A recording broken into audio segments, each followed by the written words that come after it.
Совсем скоро состоится премьера долгожданного и многострадального фильма «Черная вдова», в котором появится новый персонаж вселенной Марвел Елена Белова в исполнении Флоренс Пью.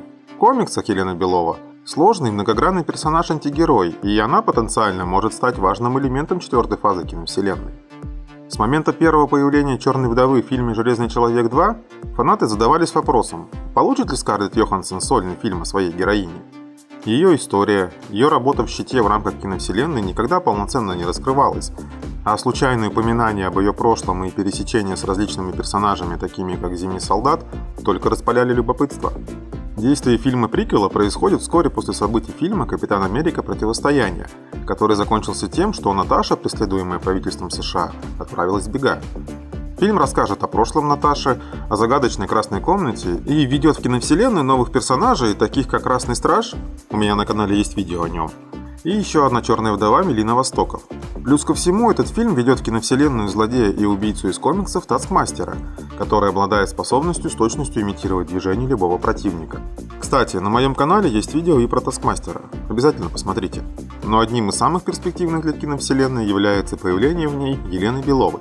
В комиксах у нее очень длинные и непростые отношения с Наташей Романовой, и будет любопытно посмотреть, как они будут развиваться в фильме. Интересно, станет ли она новой черной вдовой и примут ли ее Мстители?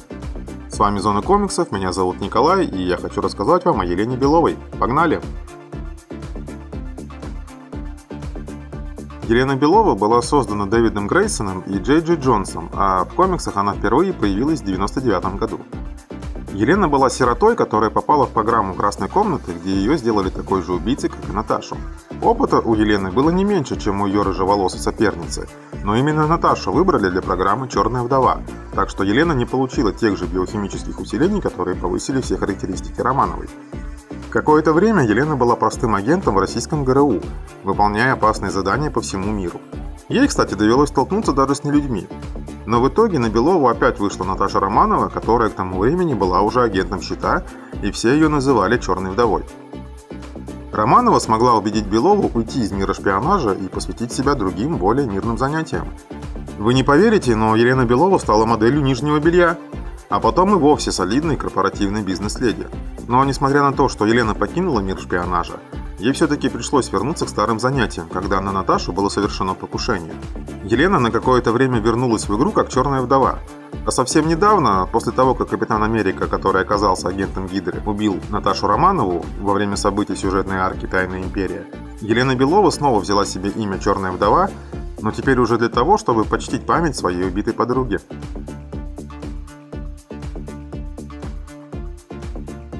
Так как Елена не была участницей программы «Черная вдова», а только обучалась в Красной комнате, ее тело не получило никаких биохимических усилений, которые были у Романовой. А это значит, что единственные способности, на которые она может положиться, это ее естественные физические навыки, которые в любом случае во много раз превосходят характеристики простого человека за счет многолетних суровых тренировок и делают ее одним из самых опасных спецагентов и боевиков на Земле. Также она использует несколько необычных гаджетов, которые похожи на девайсы Романовой, в том числе и ее знаменитые электрические бластеры, которые называются «Укус вдовы». В комиксах был период, когда над Еленой ставили опыты ученой организации АИМ.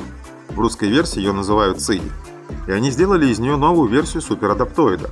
Елена получила возможность повторять суперспособности людей, против которых она сражалась, что сделало ее практически непобедимой. Ей даже пришлось столкнуться с новыми Мстителями. Жаль, что такая версия Елены Беловой просуществовала совсем недолго.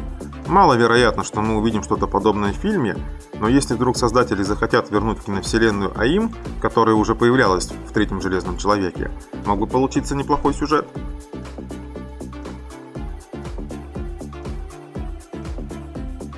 По трейлеру можно сделать вывод, что Елена Белова будет играть важную роль в сюжете фильма. Мне кажется, что ее отношения с Наташей будут напоминать отношения двух сестер, которым пришлось вместе пройти испытания Красной комнаты. В киновселенной уже упоминалось, что Наташа глубоко сожалеет о некоторых вещах, которые она совершала, когда находилась под контролем своих так называемых учителей. Фанаты предполагают, что она имела в виду те миссии, которые ей приходилось выполнять, и те убийства, которые ей приходилось совершать. Но может быть есть что-нибудь другое, связанное с Еленой, о чем она может сожалеть. Может быть, мы до сих пор не видели Белову в киновселенной именно потому, что Романовой пришлось ее бросить, когда она скрывалась от преследователей.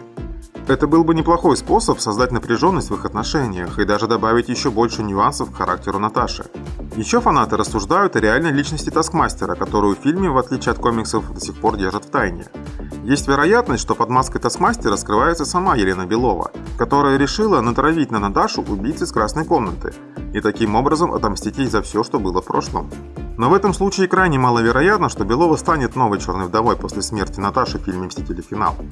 Режиссер фильма Кейт Шортлин в своем интервью прямо заявила, что Наташа передаст эстафету Беловой, что лично я понимаю вполне однозначно.